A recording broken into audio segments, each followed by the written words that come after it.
C'est la Saint-Jean lundi. Soyons un peu dans l'esprit national. Qu'est-ce qu'on va voir en premier? Une équipe du Québec dans un tournoi international, pas les Jeux olympiques, mais un tournoi, ou le retour des Nordiques. Qu'est-ce qu'on va voir en premier? Et là, vous avez envie de répondre... Aucun des deux. Aucune de ces réponses. Si tu me donnes le choix, je vais y aller avec les Nordiques. Moi, je pense que ça va être l'équipe du Québec. Là, je fais exprès parce que l'équipe du Québec, c'est un sujet qu'on a effleuré il y a quelques semaines, puis ça titille l'auditoire. Fait que j'en rajoute. Okay. J'en rajoute. Moi, ce que je déplore de ce débat-là, c'est qu'il est politisé. Oui, il y a des gens qui réagissent comme ça. Ceux qui font la promotion de ça, c'est pour des motifs politiques. Alors, ça fait en sorte qu'il n'y a aucun dialogue là-dessus. On regarde à l'Euro, l'Écosse est là. Ils ont obtenu le droit de participer à des compétitions internationales parce que c'est un des pays fondateurs de ce magnifique sport qui est le foot. Et je pense que le Québec pourrait avoir ce rôle, pourrait avoir une place comme celle-là sur la scène internationale, sur la scène du hockey. Mais parce que le débat est porté par des gens qui ont des motifs politiques, ben ça fait en sorte que ça n'arrivera pas. Mais je sais que c'est dans les cartons à Hockey Québec de faire revivre Équipe Québec. Et je me souviens, quand j'allais à l'université, quand j'étais jeune recruteur aussi dans la Ligue d'hockey junior majeur du Québec, il y avait un championnat mondial midget et il y avait une équipe du Québec qui était là. Et c'était très formateur pour nos jeunes espoirs de se comparer. Ils étaient vus par les recruteurs. Ils étaient comparés avec les meilleurs de leur âge sur la scène internationale. Et c'était très, très bon. Jocelyn Thibault a joué pour Équipe Québec. Alors, ça serait le DG, d'ailleurs, de mon Équipe Québec. mais j'en ai parlé avec lui beaucoup au cours des 2 dernières années. Puis ça serait très porteur comme projet. Puis on regarde ce que les Américains font avec leur programme national de développement et tout ça. En tout cas, je pense qu'il y a quelque chose à faire avec ça d'un point de vue sportif. Absolument. Pas strictement sportif. Et tu as raison de soustraire l'élément politique parce que ça se fait très bien, là. Ça se fait très bien. Je pense pas que... je pense qu'il y a amplement de joueurs au Canada pour faire 4-5 équipes. Là. À la limite, si l'Ontario veut avoir une équipe Ontario, encourageons-les. C'est pas tant... Ben, si tu retires l'aspect politique de la chose, en toute logique, c'est ça qu'il faut que tu fasses. Tu dis, ben là, régionalisons les équipes pour en faire pour voir comment le Québec... ça m'est égal, c'est ça que je dis. Avant, c'était ça. Au championnat mondial des moins de 17 ans, donc au championnat mondial midget, tu avais l'équipe de l'Ouest, tu avais l'équipe de l'Ontario, puis tu avais peut-être 4 équipes. Tu avais le Québec, puis tu avais l'Est. Ouais. Là, à un moment donné, ils ont décidé de faire un melting pot avec ça. Sûrement que le reste du monde ne se plaindrait pas. Qu'on sépare le Canada en 4 équipes. Je pense qu'ils auraient leur intérêt. Je fais exprès. Oui. J'appuie un petit peu. Je pense que, je sais pas, là, peut-être avant les 4 nations l'an prochain, on pourrait se faire une petite projection de ce qu'aurait été. Parce que je pense que les gens, ça les fait. Ça fait rêver un peu. Puis rêver, là, on en a besoin. Ça, c'est vrai. Tellement bien dit. Puis rêver du retour des Nordiques, ça commence à être... Non, mais j'ai fait exprès là aussi parce que c'était dans l'actualité. C'est pas la semaine passée que le premier ministre a interpellé Pierre-Carl Péladeau en lui disant ça va te prendre des... Là, Pierre-Carl, je paraphrase, OK? Il a pas dit ça comme ça, mais il a dit là, PK, t'as pas assez d'argent, ça va te prendre des partenaires, check ça. Puis Pierre-Carl Péladeau, je pense que c'était hier, a dit non, c'est toujours d'actualité. Il n'a pas donné de détails, il n'a pas parlé de partenaires potentiels, il n'a pas parlé de rien, mais il a dit non, c'est toujours d'actualité. Je suis sûr que se faire dire qu'il n'y a pas assez d'argent, c'est le genre de choses qu'il aime. Tout le monde aime ça. Tout le monde aime ça. Moi, j'ai répondu nordique à cause de à cause de la Ligue 3 contre 3. Arrête avec ça. Hey, on verra bien. Écoute, c'est probablement ridicule. On n'a pas entendu parler. Non, c'est ça, on n'a pas entendu parler. En fait, ça a réapparu dans les nouvelles il y a peut-être 3 semaines. OK. Ouais, mais pas les vraies nouvelles, là. Non, c'est ça. Sur le. Non, mais j'ai pas Quelles vu. sont les vraies nouvelles de nos jours? Ben, celles qu'on voit, là, celles qui sont dans des médias. Non, mais moi, j'ai pas vu. Non, je dis ça pour rire, là, mais j'ai pas vu ça. Ah, c'est Elliot en a parlé dans son. Oui, je l'ai entendu. Mais parce qu'il l'avait entendu à tellement hockey, je pense. Ouais, c'est ça. Oui. Exact. Oui. Non, c'est ça. Ce que Friedman disait, c'est qu'on devrait en réentendre parler. Il a dit vous allez avoir on va en entendre parler pendant la finale de la Coupe Stanley. Puis là, la finale, elle aurait pu être. Elle a failli être finie 2 fois, puis elle est toujours. Elle achève, là, peu importe comment ça va se terminer. Enfin, c'est vrai que. Et je sais qu'il y avait de l'intérêt pour qu'on parle de ce sujet-là. Là, je pointe Jacques-Alexis. Je te pointe, Jacques-Alexis, là, tu me vois pas. Parce qu'effectivement, s'il y avait une ligue 3 contre 3, il y aurait peut-être une équipe à Québec qui s'appellerait les Nordiques. Pourquoi pas. Enfin, tout ça reste à voir. OK. Hey, bonne Saint-Jean, les gars. Aussi. Bon été. Et merci d'avoir été là. Marc-Antoine Godin, je rappelle, non. Non, mais la conclusion sera faite. C'est bonne affaire de fête. OK, aujourd'hui, appelez-le Connor McDieu. Pierre-Luc Dubois encore dans ses valises. Et il y a de l'action dans l'air. C'est tellement hockey, épisode 333.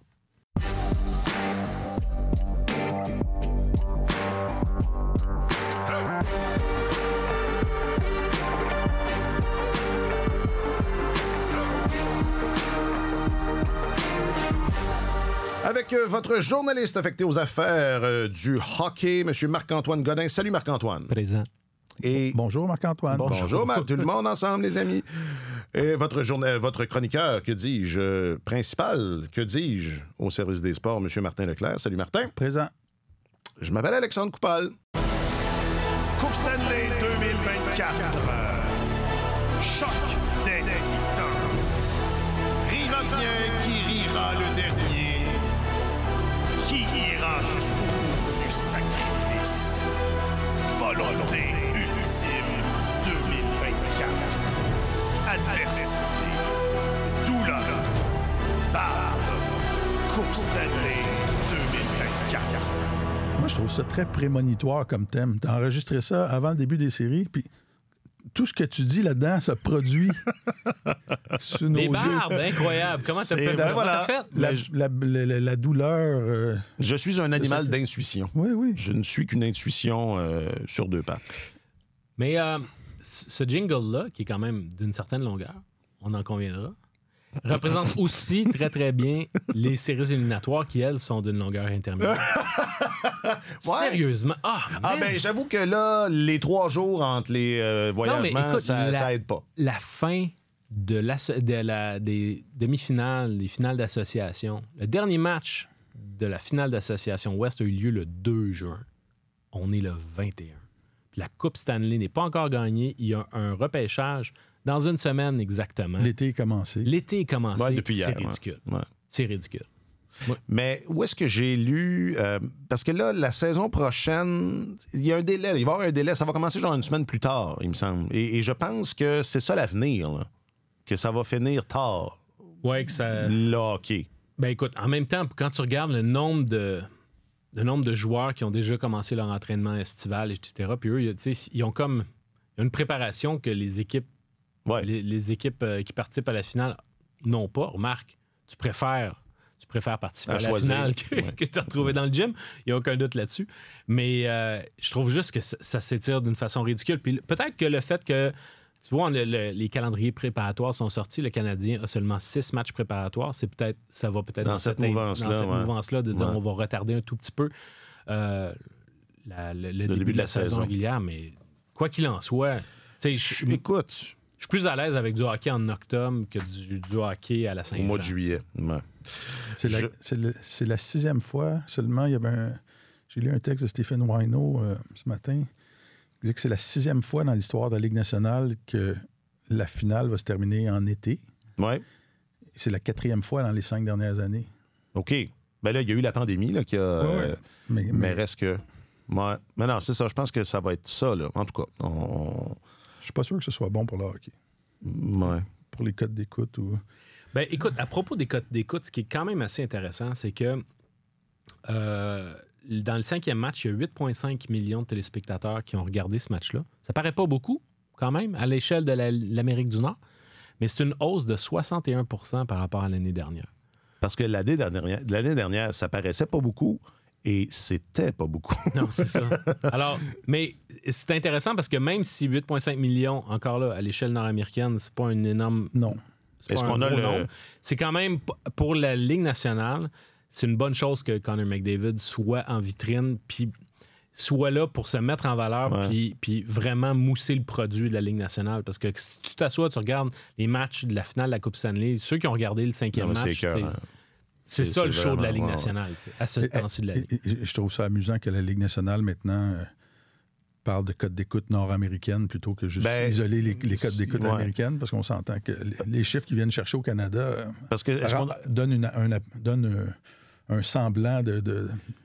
Est-ce qu'on a la ventilation de ce 8,5 millions? Parce que si c'est 7 au Canada, puis aux États-Unis, ça doit ressembler. C'est peut-être pas ça, là, c'est excessif, là, mais il y a probablement plus de... C'est le seul chiffre que j'avais avec moi, c'est 8,5 millions. Non, c'est très bien, mais on peut... je pense qu'on est à l'aise. Plus que les Oilers et Connor McDavid sont là, on peut raisonnablement dire quelques millions au Canada, français et anglais inclus. Donc, ça fait pas si gros que ça aux États-Unis. Évidemment, c'est une série, là, c'est 2 équipes, là, mais je vais quand même commencer avec ça parce que c'est ça que j'ai envie. Quand c'est mardi, on a parlé du record que McDavid a battu, le record de passes dans une série, le record de Wayne Gretzky. Puis nos amis des réseaux sociaux ont publié cet extrait-là sur le Gram ou enfin le book. Puis, le TOC? Non, on n'a pas de TOC. Okay. Je pense pas. Mais moi, j'y vais pas parce que j'ai peur du TOC. Enfin, c'est le sujet d'une autre conversation. Le IN, on n'est pas sur le IN. Non. Non. LinkedIn? Non. Il y a plein de gens dans les commentaires qui se sont un peu... disaient un peu en substance, allumez, là. C'est pas juste le record, là, je veux dire, Connor McDavid, c'est le meilleur joueur de l'histoire, avec comme argument un peu ceux qu'on étayait, à savoir que les systèmes de jeu défensifs sont beaucoup plus sophistiqués aujourd'hui, les gardiens, ci et ça. Bon, il y avait quelques nostalgiques là, qui, en contrepoids, disaient que Gretzky a joué à l'époque où il y avait de l'accrochage, ou est-ce que c'était peut-être plus dangereux en général là, de se faire arracher la tête par Scott Stevens en plein milieu de la patinoire. Mais bon, commençons simplement avec des affaires qui n'ont pas d'envergure. Est-ce que Connor McDavid, c'est le meilleur joueur de hockey de l'histoire? Oui. C'est ça, hein? C'est ça? D'abord, c'est qu'il faut que tu regardes l'évolution de l'être humain. Là. L'être humain tel qu'il est aujourd'hui est supérieur à ce qu'il était autrefois avec la connaissance, la technologie, l'amélioration physique. Fait que si tu mets Connor McDavid à l'époque de Wayne Gretzky, il est meilleur que Wayne Gretzky. Fait que juste pour ça, dans la mouture de là où on est rendu, c'est le meilleur joueur de l'histoire. Si tu le mets époque contre époque, ça se compare à Gretzky, à mon sens. Parce que le niveau... Son niveau de domination par rapport à ses pairs, là, en ce moment, il est dans un état de grâce extraordinaire. Son niveau de domination par rapport à ses pairs en temps normal depuis son arrivée dans la Ligue nationale se démarque pas autant que Gretzky. Mais en même temps, tu mets les exigences au niveau du jeu. Je pense que la qualité de la compétition autour de lui est nettement meilleure que ce à quoi Gretzky faisait face. Ouais. Gretzky, la moitié des équipes ne valaient pas un clou. Les gardiens, c'était facile de déjouer les gardiens comparé à ce que c'est aujourd'hui. Puis bon, c'est sûr que chaque époque a ses contraintes. Aujourd'hui, plus de voyagement, etc. Mais je pense quand même que si tu mets McDavid à côté de Gretzky, McDavid l'emporte. Je voulais commencer là, tranquillement. OK. Écoute, moi, j'ai juste accroché sur quelque chose que Marc-Antoine a dit sur l'évolution de l'être humain. Je suis pas si certain que ça, que l'être humain a tant évolué. Ça se passe sur une très, très longue période d'évolution d'une espèce. Puis j'ai lu il y a quelques années un livre qui s'appelle The Sport Gene, le gène sportif. Puis, Monsieur Epstein, il l'avait écrit, je pense. Oui, je pense que oui. Oui, Daniel, oui. Et écoute, il me semble que c'est dans ce livre-là, puis on comparait ils avaient fait une étude, faire courir des sprinters modernes dans les chaussures de Jesse Owens, le même type de chaussures sur le même type de piste que Jesse Owens avait utilisé au jeu de 1936 pour voir, est-ce que les méthodes d'entraînement, les connaissances qu'on a et tout ça, il y avait... Écoute, c'était infime, la différence. La progression. Fait que, les temps s'améliorent toujours au 100 mètres, mais la qualité des pistes, la qualité des chaussures, au marathon, c'est la même chose. Tout le monde court avec des chaussures spéciales qui ont été conçues spécialement pour le marathon, puis des chaussures qui sont plus bonnes après 1 ou 2 courses. Et dans les piscines, c'est la même chose. On a toujours des records du monde qui tombent, mais on fait toujours des piscines de plus en plus rapides qui font de moins en moins de vagues avec des technologies plus avancées. Je ne suis pas sûr que l'être humain a tant progressé que ça. Mais pour revenir à la question fondamentale, je m'excuse du détour, mais je trouve que c'est un débat, débat vraiment passionnant. Là, parce qu'on a tendance souvent à dire ça. Les athlètes aujourd'hui sont plus gros, plus forts, meilleurs. Un peu comme le slogan de l'homme de 6 millions quand on était jeune. Mais est-ce que McDavid est le meilleur joueur de tous les temps? En même temps, c'est un débat. Est-ce que Wayne Gretzky était meilleur que Maurice Richard? Est-ce que c'est toujours un jeu amusant de comparer les époques? Mais il est certainement... Parce que avec ce qu'il fait, il est certainement dans la course. Parce que c'est vrai que l'argument à contrario, je disais, tu mets Connor McDavid à côté de Gretzky, puis je pense que McDavid est meilleur. À l'inverse, si tu prends Gretzky puis tu l'amènes avec les bâtons d'aujourd'hui, les patins d'aujourd'hui, la connaissance, les méthodes d'entraînement d'aujourd'hui... Ils sont les dévouements, c'est ça, et les qualités. Probablement aussi qu'on arriverait à un... Et pas limité par une ligne rouge qui les passe de 2 zones et tout ça, ça serait... Moins d'accrochage, alors... Non, la vérité, c'est qu'il n'y a jamais de réponse ultime à ce genre de questions-là. Ce sont des débats de taverne infinis. Mais que la question se pose, c'est éloquent. Je pense. Et comme je voulais le faire mardi, je pense que c'est important d'insister sur le fait qu'on est privilégié. C'est privilégié le moment qu'on vit là. Maintenant, il était temps, j'allais dire, il était temps que McDavid ait cette scène-là, puis qu'il puisse démontrer ce qu'on voit là. Je me faisais la réflexion, je me disais, je comprends là, qu'il n'y a pas toujours eu le même encadrement et tout, mais de le voir traîner cette équipe-là depuis 2 matchs, je suis surpris que ça a pris tant de temps pour qu'on en soit là. Oui, puis surtout que tu dis traîner cette équipe-là, c'est que d'habitude, on regarde les Oilers puis on se dit c'est un monstre à 2 têtes, mais en ce moment, Leon Draisaitl n'est pas l'ombre de lui-même. C'est épouvantable. Il y a 5 points à ses 10 derniers matchs. Il n'y a pas d'impact sur la patinoire, puis il y en avait énormément, au moins autant que McDavid dans les 2 premières séries. Mais à partir du moment où on est arrivé en finale d'association, son affaire a ralenti beaucoup. Puis là, c'est vraiment McDavid qui conduit l'autobus. Puis oui, effectivement, même si les Oilers avaient perdu les 3 premiers matchs de la série, tu sentais quand même sa présence. Il était quand même dominant. Puis écoute, il y a 1 semaine à peine, on était ici avec notre ami Gascon dans l'écran cathodique, puis on discutait de trophée Conn Smythe en se disant, ben là, Bobrovski, peut-être Barkov. Ouais. Mais là, ça a pris 1 semaine pour que finalement le vent change de côté. Puis je pense qu'on serait surpris que ce soit pas McDavid qui l'emporte, peu importe qui soulèvera la Coupe Stanley en fin de compte. Peu importe. Cette finale-là était insignifiante avant que McDavid se lève. Là. Il a créé cette finale-là de toutes pièces. Puis depuis plusieurs années, on parle toujours des Oilers comme un monstre à 2 têtes, mais c'est vraiment un monstre à 1 tête. Et honnêtement, bon, Draisaitl est probablement blessé. Là.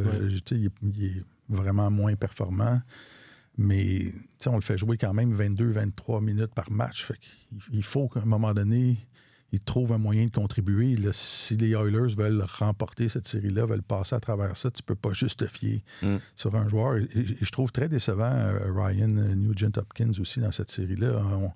On le voit pas. C'est lui qui a le pire bilan défensif des Oilers. Il est à -5. Il ne contribue pas offensivement. À un moment donné, c'est un sport où, plus que n'importe quel autre, probablement, où l'effort collectif est déterminant. Puis là, il y a un gars qui porte l'équipe sur ses épaules, mais il faut que ces gars-là... C'est gommé un peu par le travail du troisième trio, qui arrive numéro 2 dans les...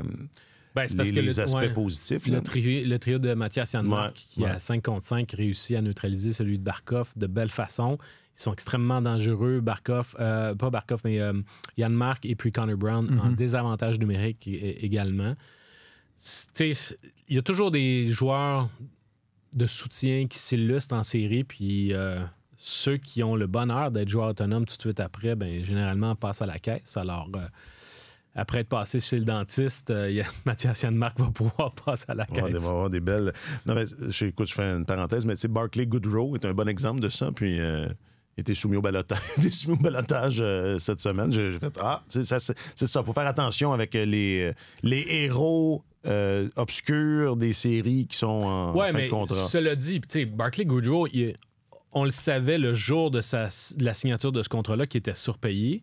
Mais je ne pense pas que ce soit pour des raisons de performance qui a été soumis au ballottage. Les Rangers, pour se remettre dans le coup et redevenir, s'assurer de rester une équipe pertinente, veut trouver de l'argent pour pouvoir investir sur des joueurs de pointe. Fait que là, ils se sont dit, 3 millions pour un gars de 4e trio, c'est pas suffisant. Alors, ils l'ont soumis au ballottage simplement pour se défaire de son contrat. Ils l'auraient racheté si les Sharks de San Jose ne l'avaient pas réclamé au ballottage. Fait qu'il retourne contre son gré à San Jose. Non, mais c'était juste une parenthèse.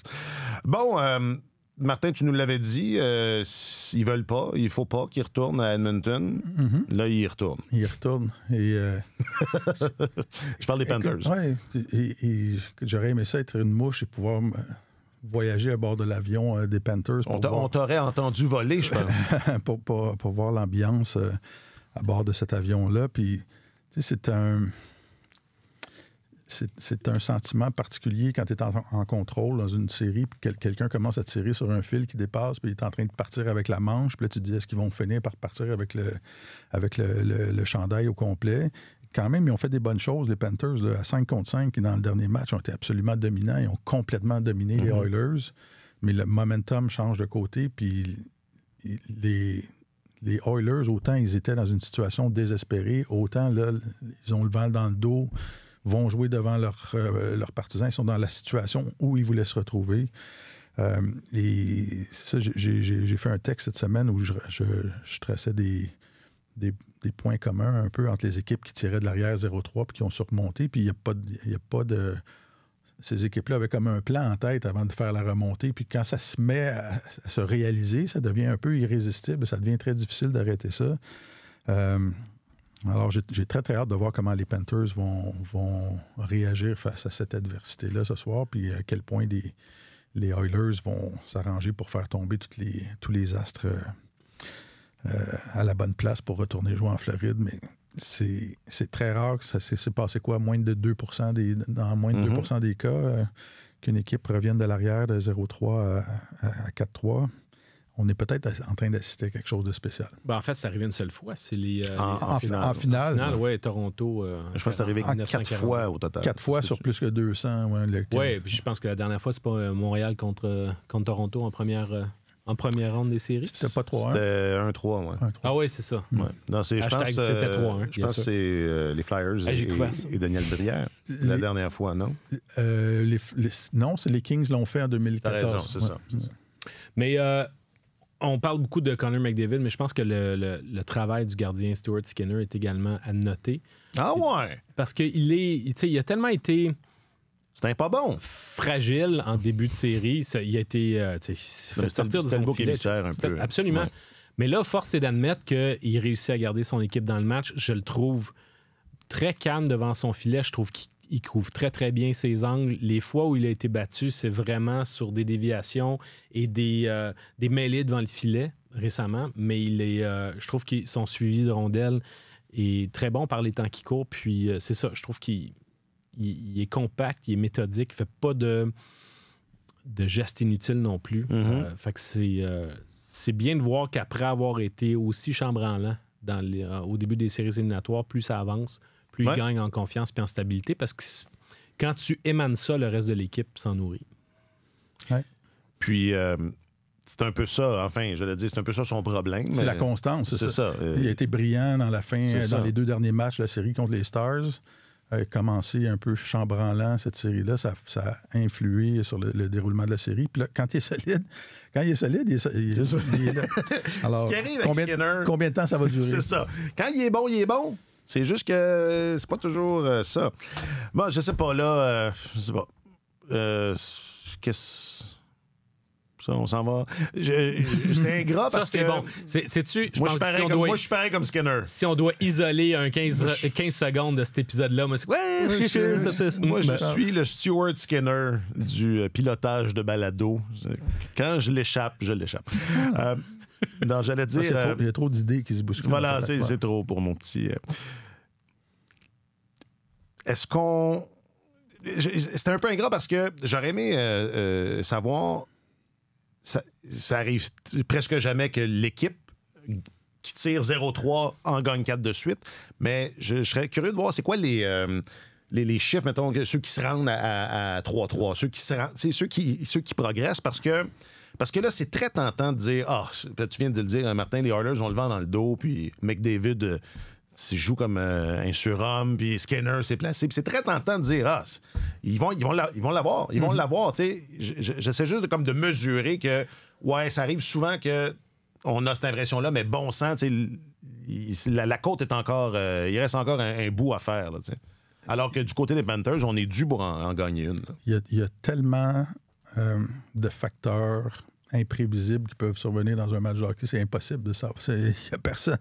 Et il y a toute une industrie qui existe pour ça s'appelle les paris sportifs. Là. C'est parce que c'est impossible.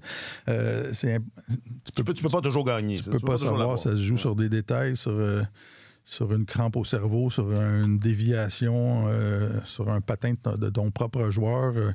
Il peut arriver beaucoup de choses, mais il y a le sport. Les momentum sont des facteurs déterminants dans le sport. Ça arrive dans un match de tennis, tu peux être dans un tournoi du Grand Chelem, avoir remporté les 2 premières manches, être à servir pour le match, puis faire une double faute, puis ton adversaire revient, puis tu es pris pour jouer pendant 5 heures et 22 minutes avant de trouver. Et ça, c'est un momentum rapide. Ça se passe sur quelques heures, et on voit des momentum changer dans des matchs.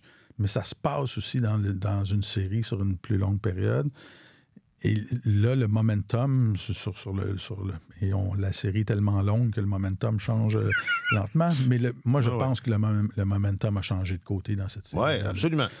Et en 2 matchs, les Panthers sont passés de l'équipe qui avait... les gars avaient peut-être même en arrière-pensée où on va aller en vacances après pour fêter ça. Puis là, ça change. Puis c'est très difficile mentalement de te dire là, il faut que je remette mes bottines, il faut que je retourne, je suis blessé, ça devrait être fini. Puis pourquoi c'est pas fini? Et ça, ce processus-là est engagé. Et si les Oilers réussissent à tourner la vis d'un cran de plus, ça va être un 7e match incroyable. Alors, mais pour répondre à ta question, c'est possible? Oui, c'est possible, mais c'était pas ça ma question. Je pense pas. Je pense pas que j'avais de question. Mais ce que j'ai appris depuis que je couvre le hockey, c'est que on a beau avoir une impression sur la façon dans la direction dans laquelle les choses vont, puis finalement, c'est le contraire qui se passe. À partir du moment, quand on dit il y a des odeurs de balayage, finalement, non. Puis là, c'était d'ailleurs le titre du balado d'il y a 2 semaines. Et là, finalement, on se dit, là, c'est les Oilers qui ont le vent dans le dos. Puis, ça peut finir 6-0, ça soit ça. C'est ça. Après tout, ils ont quand même Corey Perry dans leur équipe, ce qui n'est pas nécessairement un gage de bonne nouvelle quand récemment, pour remporter une finale de la Coupe Stanley. Tu te rends en finale avec Corey Perry, mais est-ce que tu la gagnes? Bergevin disait, il y a des joueurs qui t'amènent jusqu'en finale. Non, c'était pas ça exactement. Non, c'est pas tout à fait ça. C'était pas tout à fait ça. D'ailleurs, juste une note sur Corey Perry. Il était, si les Oilers perdent, ça va être la 4e fois qu'il perd une finale de la Coupe Stanley. Puis, sur 5 ans, est-ce que ça se peut? Oui, c'est vrai que c'est assez. Ils ont été assez alignés parce que ça a été Toronto, Tampa, Dallas, Canadien, Tampa.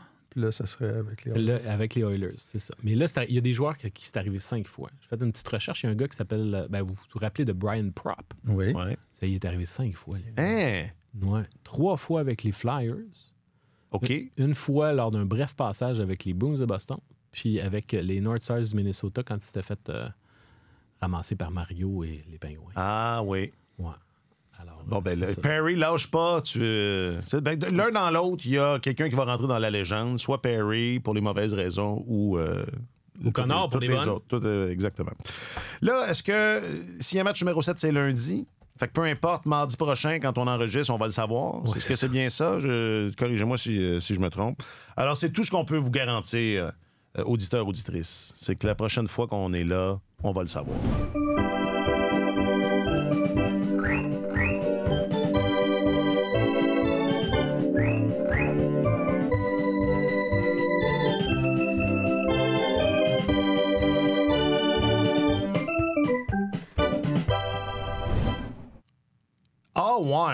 Ah ouais! Ça a été ma réaction quand... j'avais commencé quelque chose avec les onomatopées la semaine passée. Moi, c'est ça. C'est bon, parfait. Je suis raccord avec moi-même. Quand j'ai vu que Pierre-Luc Dubois était échangé à Washington, surpris d'abord du timing. Ben, pas du timing, mais enfin... Parce qu'il y a de l'action, on va en parler un peu plus globalement, mais est-ce que c'est moi où il se passe bien des affaires pendant la finale de la Coupe Stanley? Là. On n'a pas toujours été habitué à ce qu'il y ait des transactions comme ça. Puis, elle dure un mois, par exemple. Oui, ça, c'est l'autre fois. Ça m'a donné. Les DG font, regarde, on veut bien là, pas vous déranger avec votre finale, mais c'est parce que là, le mois d'août s'en vient. Mais bon, donc, c'est quand même une transaction importante. Alors, il y a eu un petit effet de surprise. Puis... Je suis un peu... Moi, ce que j'ai lu, en général, tout le monde trouve que, wow, Rob Blake a réparé son erreur. Ils ont tendance à... De ce que j'ai compris, là, le milieu semble dire que les Kings ont fait une bonne affaire. Moi, je sais que c'est Pierre-Luc Dubois, puis bon, on en a beaucoup parlé l'an passé, à pareille date, puis c'est un joueur d'ici, puis c'est la Saint-Jean, puis hein, on est fleur bleue. Mais au-delà de ça, là, appelez-le Martin Smith ou peu importe. Je trouve qu'ils ont jeté l'éponge un peu vite. Là. Et je ne serais pas surpris que ça leur revole d'en face. Ben, tu dis, tu trouves que le timing est étonnant. Dans 10 jours, le 1er juillet, il y a une clause de non-mouvement qui rentre en vigueur. Alors, s'ils voulaient se défaire de ce contrat-là, puis se dire, finalement, ça ne fonctionne pas, ben, c'était là qu'il fallait agir. Ils ne peuvent pas attendre plus longtemps, puis ils avaient une opportunité de le faire. Rob Blake a reconnu que, pour parler en termes de hockey, le fit de Dubois avec les Kings n'était pas bon. Il s'était trompé à ce niveau-là. Et il y avait une occasion de pouvoir réparer son erreur. Alors, c'est sûr que le fait que les Kings n'aient même pas eu à retenir du salaire, puis que les Capitals assument tout le contrat... Ouais. Je pense que ça atténue le revers que représente toute cette transaction-là. Parce que Vilardi, Iafallo, c'est quand même des bons atouts, des bons actifs pour les Jets de Winnipeg. Mais je me place dans la position des Capitals, puis je me dis, OK, on est dans les 3 prochaines saisons, c'est les 3 dernières années de Ovechkin. On ne reconstruira pas tant qu'il va être là. On a besoin en même temps de se régénérer parce que notre groupe d'attaquants est relativement vieux. Puis on a un gardien de but qu'on va payer 5,25 millions pour les 3 prochaines saisons. Puis on sait qu'il n'est plus notre gardien de confiance. Alors, est-ce qu'on peut se défaire de ce contrat-là puis en même temps pouvoir se donner des munitions à l'attaque? C'est la logique que je vois derrière cet échange-là. C'est sûr que Dubois, là, il commence à... Il y a une réputation qui le précède, mais là, il y a des chances de pouvoir être le centre de premier trio de cette équipe-là. Ce qui n'a pas vraiment été le cas jusqu'à maintenant dans ses passages précédents. Alors, il va se faire donner toutes les chances possibles de réussir. Mais le contrat qu'il a signé, ça demeure un boulet pour l'équipe qui l'a dans ses rangs. Puis c'est à lui de montrer que finalement, ça n'en est pas un boulet, mais à la lumière de sa première saison avec les Kings, ben, c'est sûr que ça paraît mal. Je trouve que c'est un cas très intéressant, Pierre-Luc Dubois. Oui. C'est le moins qu'on puisse dire.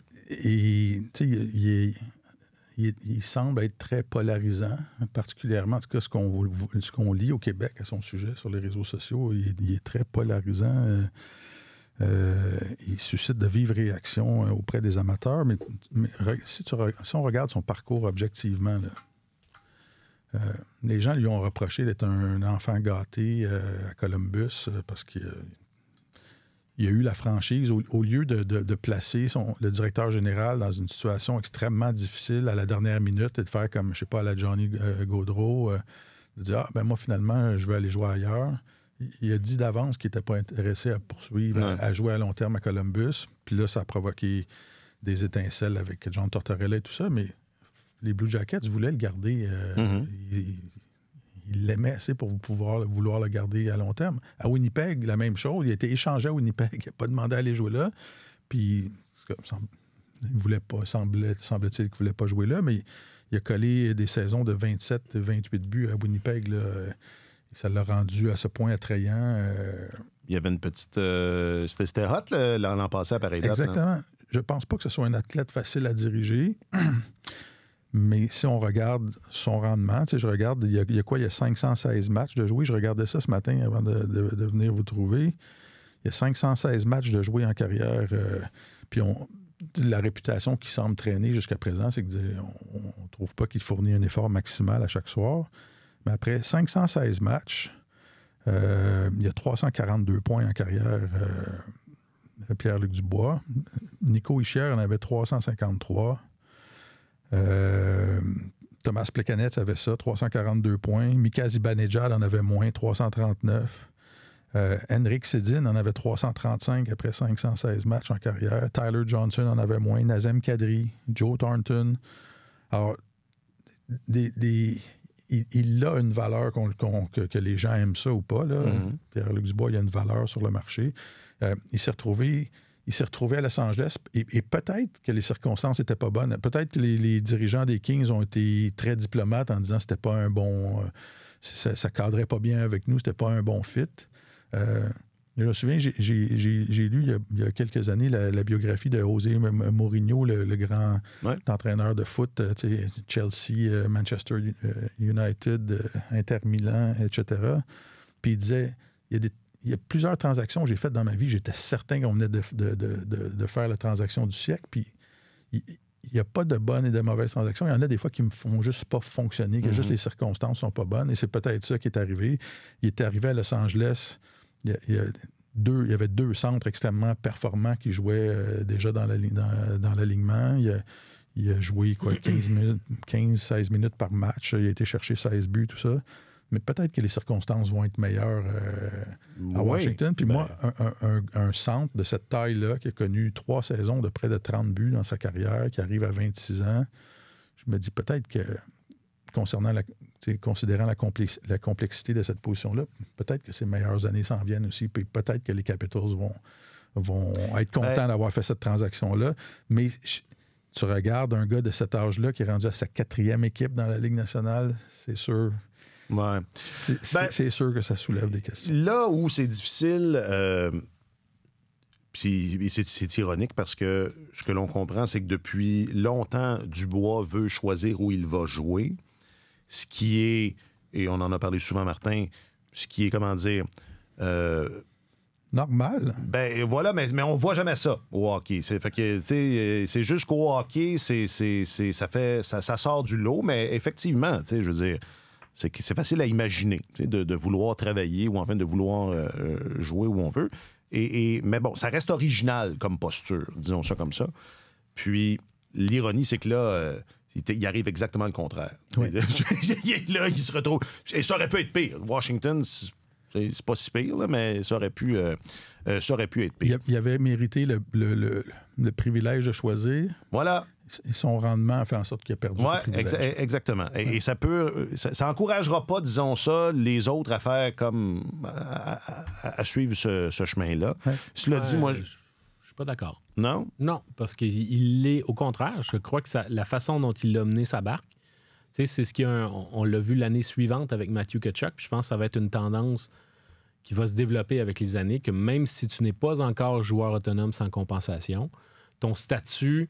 Quand tu es dans une position où tu pourrais signer un nouveau contrat avec ton équipe, puis finalement, tu leur dis non, ben tu vas quand même chercher un pouvoir de négociation 1 an avant ton autonomie, puis tu as un contrôle sur ta destinée à partir de ce moment-là, puis tu peux dire, ben là, si vous m'échangez à telle équipe, cette équipe-là, je vais signer un contrat à long terme avec elle. Fait que c'est très bien formulé, Martin, quand tu dis qu'on lui a ôté ce privilège-là, mais à la base, le privilège qu'il s'est arrogé, je pense qu'on va le voir de plus en plus. D'une certaine manière, Martin Necas, même s'il est à 2 ans de l'autonomie, c'est un peu ça qu'il essaie de faire. Ben c'est ça, non? Oui, mais c'est parce que là, on parle, c'est pas 1 an de l'autonomie comme Dubois et Tkachuk, mais c'est le même type d'attitude. C'est vraiment de donner... dans le fond, c'est quand tu es en fin de contrat, que tu sois à 1 an, 2 ans, même peut-être qu'on pourrait tirer jusqu'à 3. C'est ça. Et tant que tu n'es pas très loin de l'autonomie complète et que tu veux pas t'engager, point, c'est sûr que ça va forcer la main. Non, mais ce que j'allais dire, c'est que là, dans la situation du Dubois, ça y est un peu... ça y est revenu un peu en pleine face parce qu'ultimement, il se retrouve... il était pas du tout maître de du chemin qu'il allait prendre, mais moi, j'ai beaucoup entendu « Ah, c'est risqué. » Les Capitals prennent un risque. Ben, moi, je sais pas. Il me semble que la récompense pourrait être très, très intéressante par rapport au risque. Bon, je comprends là, que c'est un boulet financier. Le risque, c'est ça, mais... Ça va toujours être un joueur de centre de 6 pieds 4 qui sait jouer au hockey, puis qui a 26 ans. Là, je veux dire, peut-être que... Il n'y a pas la lèpre, là. Non, il est en santé, là. Ou enfin... Non, mais c'est ça. Est-ce qu'il va justifier son salaire? Là? On s'entend. Ouais. Quand les Kings lui ont donné 68 millions de dollars, eux autres, ils s'imaginaient voir débarquer un gars qui allait éventuellement prendre le poste de premier centre puis qui allait marquer... Oui, mais ça aurait pu arriver. 28-30 buts. Et là, ils se sont dit, après l'avoir côtoyé pendant une saison, ils se sont dit, on risque... Notre investissement se réalisera probablement pas, donc on est mieux de se départir de ça. Mais, c'est pas nécessairement... Dans une transaction, il y a 2 équipes qui peuvent faire une mauvaise évaluation, puis c'est très difficile. Quand les circonstances sont juste pas bonnes... Ça peut changer dans une autre ville, dans une autre équipe, dans un autre cadre. Si, avec les Capitals, Pierre-Luc Dubois devient le gars sur qui on mise, puis qui joue 20 minutes par match, puis ça change les circonstances. Ça change les circonstances. Mais tu sais, quand on regarde la production de Dubois depuis qu'il est rentré dans la Ligue nationale, là, il a joué plus de 500 matchs. Oui, et, 516. Ouais, et puis sa moyenne de points par match... le place à égalité à 0.66 avec Victor Arvidsson, qui a joué pratiquement le même nombre de matchs que lui. Et tu sais, Arvidsson, c'est un bon joueur, mais si tu dis pas c'est une vedette de la Ligue... C'est pas 8,5 millions par année. C'est pas un incontournable. Alors, je trouve que pour ce qu'il est capable de donner, pour le type de profil qu'il représente en termes d'attaquant de puissance, de possible centre de premier trio et tutti quanti, je trouve que Dubois n'est pas à la hauteur de ce qu'il promet.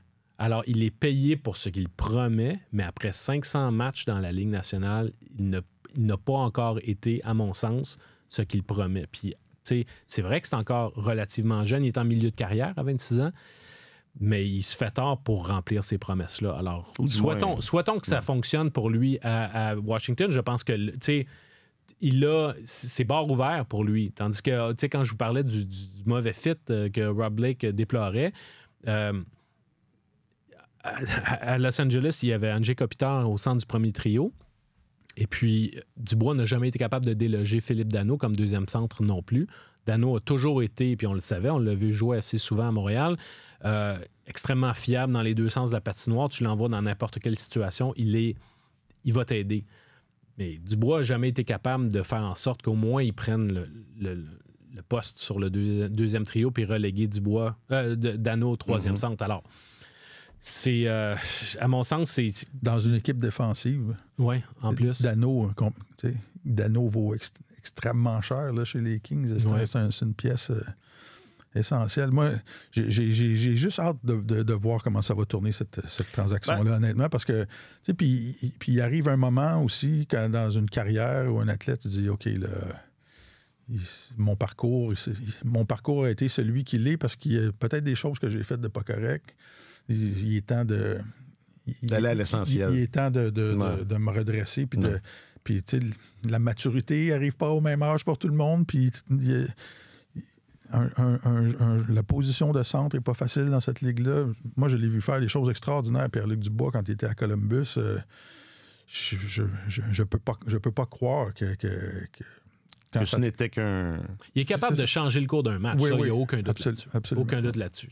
Mais à un moment donné, il y a une jusqu'à maintenant, il a peut-être géré sa carrière en ayant une certaine image de lui-même, mais là, la situation fait en sorte que la Ligue lui envoie un message différent. Puis, c'est là où peut-être qu'il y a une remise à niveau qui se fait. Exact. Et pas juste la Ligue. Il y a des gars qui se font placer au balotage, là, dont la carrière change. Personne ne veut de toi, tu n'es pas réclamé au balotage, puis tu deviens un joueur dominant où tu fais des ajustements. Alors, écoute, on verra. C'est ça. Ça pourrait être Twitter, Facebook, Instagram, Snapchat. C'est vraiment excellent. OnlyFans. Le tweet, le book, le gram. Questions du public, réseaux sociaux. Questions du public, réseaux sociaux.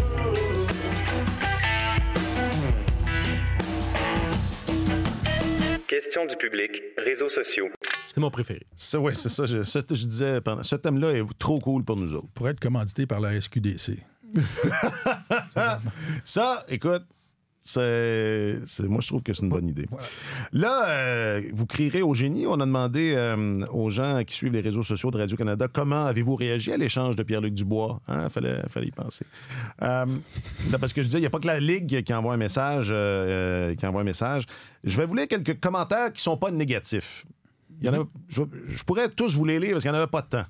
Mais je reviens avec la suite. Donc, Thomas sur le book, content pour lui.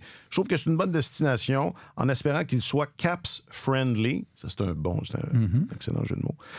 Kev sur Facebook aussi. Je me doutais bien qu'un DG allait prendre une chance avec lui. C'est pas parce qu'il vient de connaître sa pire saison en carrière qu'il ne sera jamais capable de rebondir.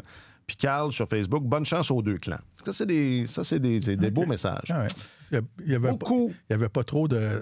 Non. Il y avait pas de gens qui se sont trop compromis dans ça. Non, mais j'ai fait un travail de curation important parce qu'il y avait beaucoup de bonnes affaires, problèmes d'attitude.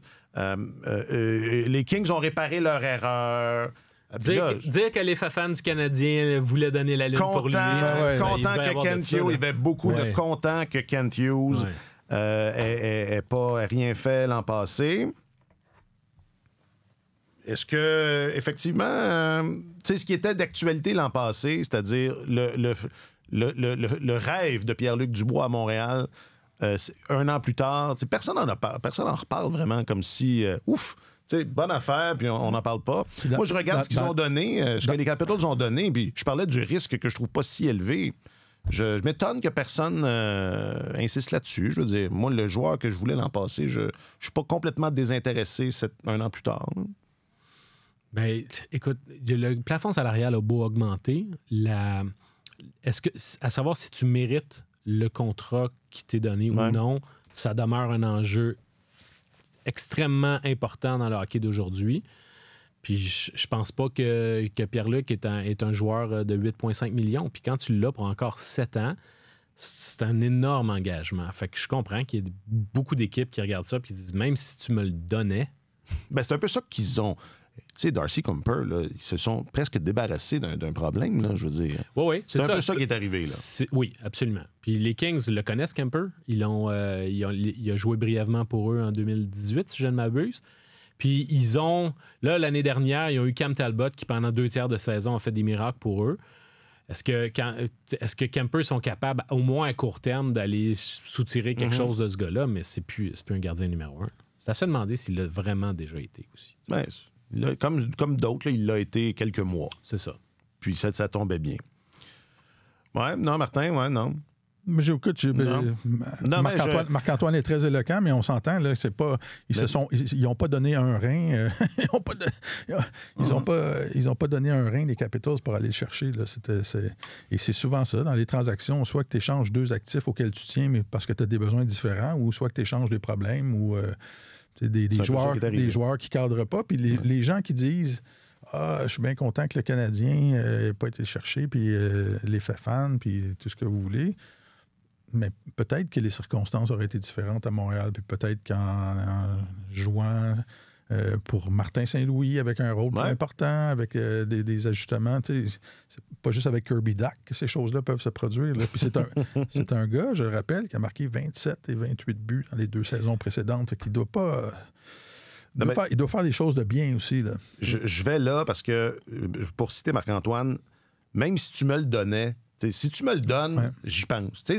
Parce que là, tu me le donnes. Fait que c'est pas pareil comme s'il faut que... Alors, j'y aurais pensé. Maintenant, l'autre affaire aussi, puis c'est peut-être la raison pour laquelle ça n'a pas été... parce que ça n'a peut-être même pas été considéré par l'État-major du Canadien, mais moi, j'ai l'impression que ça a été seulement 2 matchs, puis seulement un camp d'entraînement, mais j'ai l'impression que le Canadien ne cherche pas de joueurs de centre de top 6. J'ai l'impression que Kirby Dach puis Nick Suzuki, c'est réglé, genre. Et à tort ou à raison, là, mais peut-être qu'il y a de ça aussi. Oui. Ben, voilà. Non. Oui. OK. Une autre affaire qu'on a entendue, puis là, je récupère Darcy Kumper. Le marché des gardiens, on va clore là-dessus. Il y a eu, c'est ça, on disait, il y a eu de l'action, il y a eu de l'effervescence. La transaction importante, c'est celle de Jacob Markstrom, mais j'entendais, le marché des gardiens vient de changer parce que les Kings et les Devils ont réglé leurs problèmes. Bon, les Devils peut-être, là, mais les Kings, je ne suis pas certain. Mais ce qui devait arriver arriva. Markstrom et les Devils étaient liés les uns l'un à l'autre, ou enfin, étaient liés depuis la date limite des transactions. Ça va se passer. On va avoir un tandem de vieux monsieur excellent. Moi, je trouve que Markstrom, Allen, ça devient un des meilleurs tandems de la Ligue. Parce que le problème, Allen ne veut pas... Il est dans une position dans sa carrière où il ne veut pas avoir trop de pression puis qu'on le regarde en disant hey, c'est toi l'homme de confiance. Mais en soutien, même s'il y a eu des hauts et des bas à Montréal, je pense que ça peut encore être un bon gardien de but. Markstrom, il est encore au sommet de son art. Je trouve que sont dans une bonne position, les Devils. Puis je serais pas surpris qu'ils se catapultent au rang de prétendant à la Coupe Stanley dès l'année prochaine. Wow! Parce que c'est une équipe qui était en nette progression, puis finalement, une des raisons pour lesquelles ils ont raté les séries, il y a 2 raisons pour lesquelles ils ont raté les séries éliminatoires cette année, les blessures, puis le fait que devant le filet, on ne faisait pas les arrêts. L'année prochaine, Dougie Hamilton va être de retour. Ils ont. Puis en cours de route, en plus, Timo Meier, en fin de saison, a trouvé son rythme. Si tu as une saison complète de Timo Meier, qui est Timo Meier, et en plus, là, tu rajoutes Markstrom devant le filet, je trouve que c'est une équipe qui est redoutable. Redoutable. Alors, puis devant, ça va être intéressant aussi derrière le banc avec Sheldon Keefe. Ah oui, j'avais oublié. Moi, lui... lui est loin de Toronto. Sa situation s'est améliorée, lui. Martin disait Pierre-Luc Dubois n'a pas la lèpre et il a tout à fait raison, mais Sheldon Keefe, derrière un banc, n'a pas la lèpre non plus. Il n'y a pas beaucoup de cas de lèpre dans la LNH. Je pense que c'est pas mal contrôlé. Je pense qu'il existe un vaccin ou des antibiotiques maintenant. Sous contrôle. Je pense que la situation sanitaire... Qui a le ça réapparaît des fois, par exemple. La façon dont certains joueurs quittent, parfois, on a l'impression que ça s'est réapparu. Ouais, c'est ça. Ils ont utilisé quoi? 5 gardiens, les Devils, la saison dernière? Là. Écoute, ça a été assez épouvantable. Alors, souhaitons leur bonne chance. Oui, puis ils vont revenir, c'est ça. Parce que je m'étonne que tu parles de prétention à la Coupe Stanley, mais ils étaient là en début de saison, où enfin on les voyait là, comme une équipe qui monte en puissance. Ouais, puis Kevin Ball, le gros défenseur que les Flames ont été chercher, moi je l'aime. C'est un gars qui a eu une très très bonne carrière junior à Ottawa. C'est 6 pieds 6, 230 livres, un gros défenseur défensif. Encore là, c'est le genre de format de joueur qui prend un peu de temps, parfois un peu plus de temps avant de prendre son envol. Et, il va peut-être jouer longtemps à Calgary aussi. Là.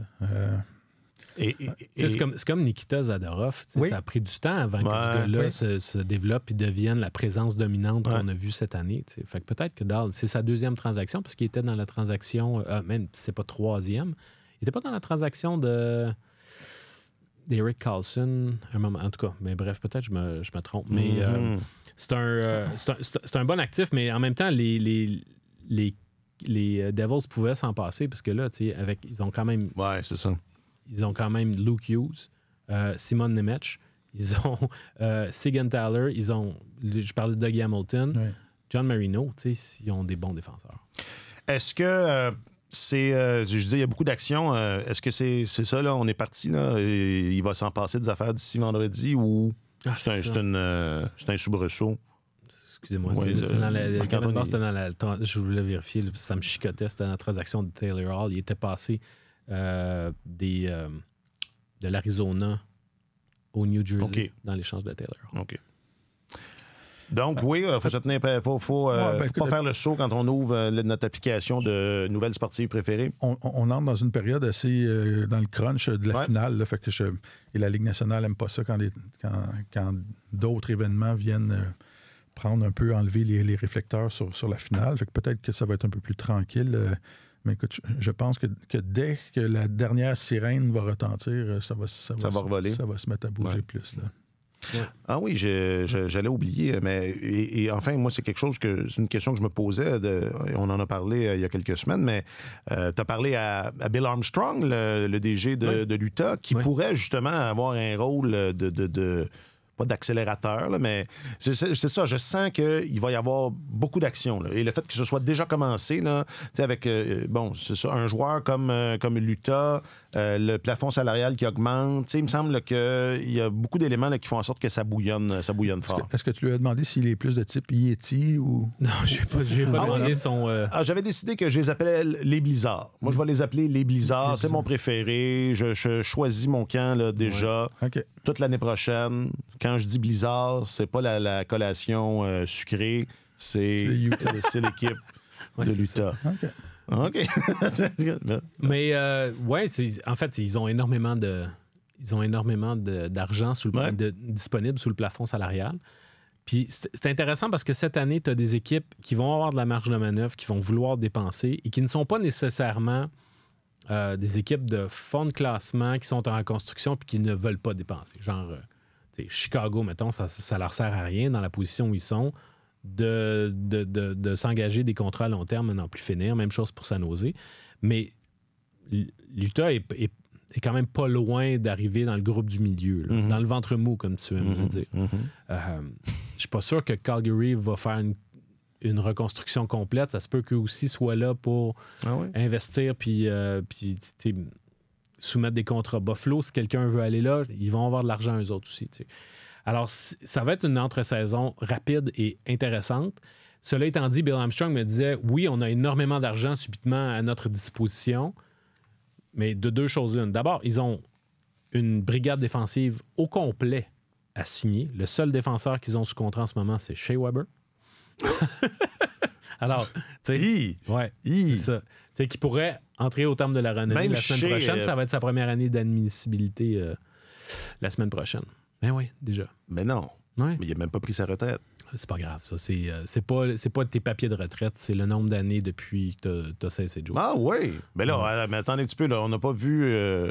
parce que tu sais qu'il est sur l'île Robida. Tu connais l'expression consacrée.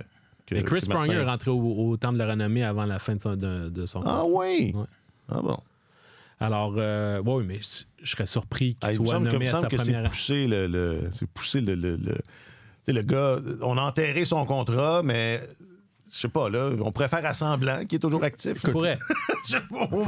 OK. La logique économique de la Ligue nationale et celle du temple de la renommée ne sont pas là. Ne sont pas alignés. Ouais. Non.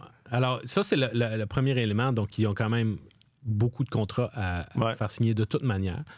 Mais aussi, lui, il me disait, ben écoute, on peut pas... C'est pas parce qu'on déménage qu'on peut se permettre de faire comme Vegas a fait ou le Kraken de Seattle, puis faire un gros splash en disant non, on arrive en ville. C'était des équipes d'expansion qui étaient centrées autour de joueurs plus âgés. Ils pouvaient se permettre d'aller dans cette direction-là. Il dit, nous, on a un plan avec des jeunes joueurs et on est obligé de poursuivre notre processus de reconstruction. On est à la 4e année de ce processus-là. Donc, non, on ne partira pas en fou à payer jusqu'à demain matin des contrats de 7 ans, 8 ans à plein de joueurs. T'sais. Mais cela étant dit, je pense quand même qu'ils vont faire un ou deux coups d'éclat puis qu'ils vont, ils vont être là. Puis à l'inverse, tu as quand même des joueurs qui pourraient utiliser Utah en disant, ben là, ils vont intéresser, puis juste se servir d'une équipe qui a beaucoup d'argent à dépenser pour pouvoir essayer de mousser les offres puis faire en sorte qu'ils vont obtenir davantage ailleurs. Mais c'est particulier de voir une équipe qui s'est serré les ouïes pendant si longtemps. Ouais, c'est ça. Et là, subitement, C'est qui a buffet. le moyen de ses ambitions, Ouais. ça pourrait faire en sorte que l'Utah sorte de la ventre base quand même plus rapidement qu'on l'aurait imaginé s'ils étaient restés en Arizona. Non, mais souvenez-vous, après Noël, on se disait, coudon, est-ce qu'ils vont faire les séries? Ouais. Tu sais, c'est pas... André Tourigny a dit plus d'une fois, la première fois qu'on a entendu parler d'un possible déménagement dans le vestiaire, je pense que c'était genre autour de la fin janvier, puis il dit cette date-là marque le début de notre séquence de défaites. Alors, ça a été, pour lui, il fait une adéquation entre les deux choses, de dire, OK, là, si on pourrait, la possibilité qu'on joue ailleurs la saison prochaine devient concrète, puis selon lui, ça a eu une incidence dans le vestiaire. On peut l'imaginer. D'après toi, est-ce qu'il a bien accueilli la nouvelle qu'on nomme un vice-président ou un président des opérations hockey au-dessus de lui? Je pense pas. Hein? Je pense pas. Bill Armstrong travaille depuis plusieurs années sur un plan de reconstruction. C'est lui, avec André Tourigny, il a été chercher son entraîneur. Et ils ont convenu d'un plan, puis ils l'exécutent tel que convenu ensemble. Puis là, l'équipe déménage, puis il y a quelqu'un qui apparaît Ça, c'est Chris Armstrong. Pas de lien de parenté. Il n'y en a pas.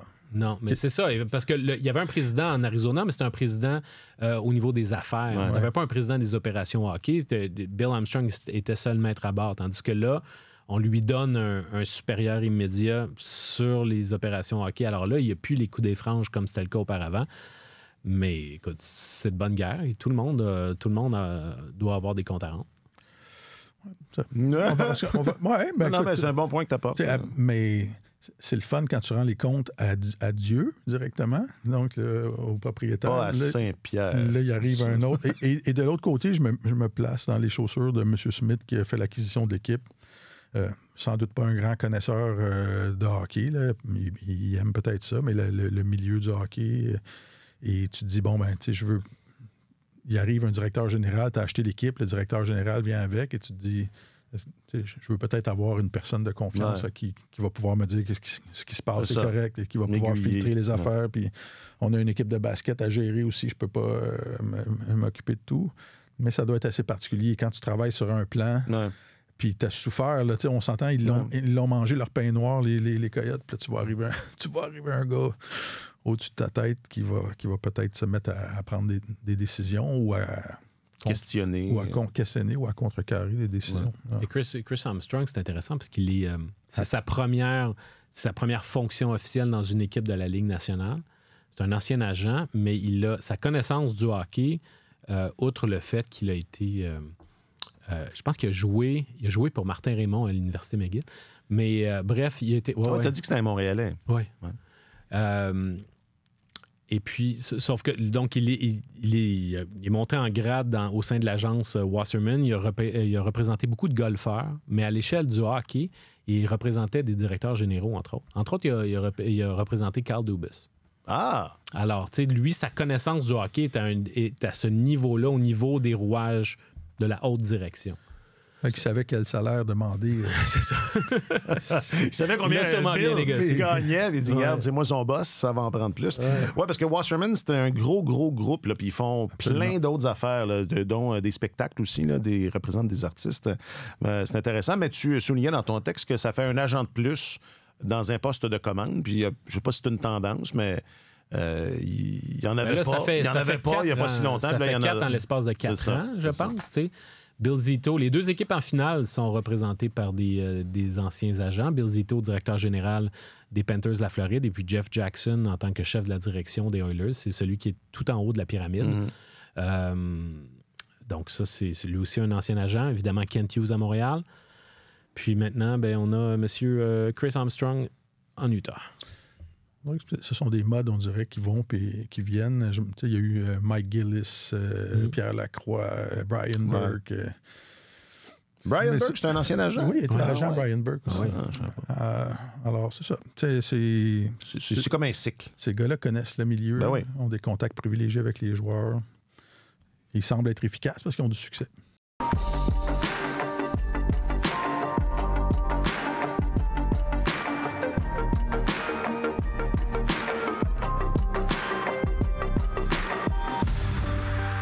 Mais Bill Zito, c'est pas un ancien joueur de balle? Parce que je l'ai vu, il y a du ressort. C'est Barry Zito. C'est son frère. Ça se retourne contre moi.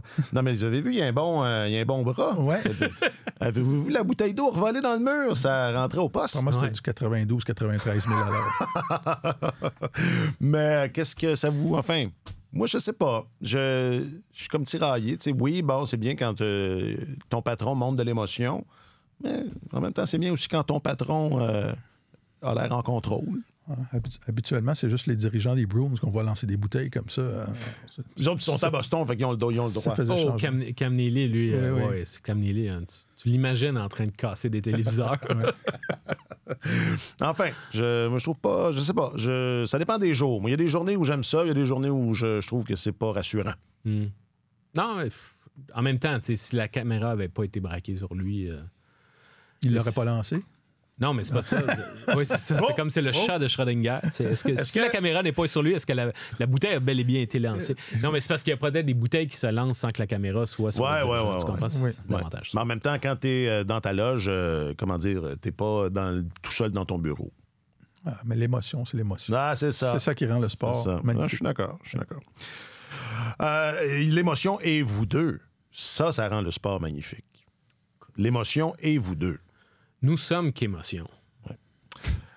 Marc-Antoine Godin, oui? Tu es journaliste affecté aux affaires du hockey. Merci beaucoup. Ça fait plaisir. Puis bonne Saint-Jean. Si. C'est mon imitation de Philippe Dano. Oui.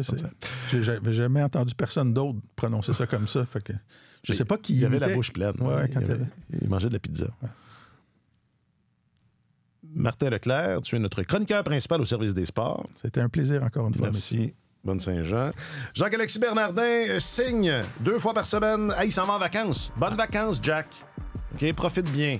Je pense que d'avoir congé de nous autres, je pense que ça va être relaxant. Oui, certainement. Merci beaucoup, Jacques-Alexis Bernardin, à la réalisation. Je m'appelle Alexandre Coupal. Passez une bonne fin de semaine. Passez une belle Saint-Jean. Et tel que promis, mardi, quand on va se retrouver, cette finale de la Coupe Stanley va être terminée.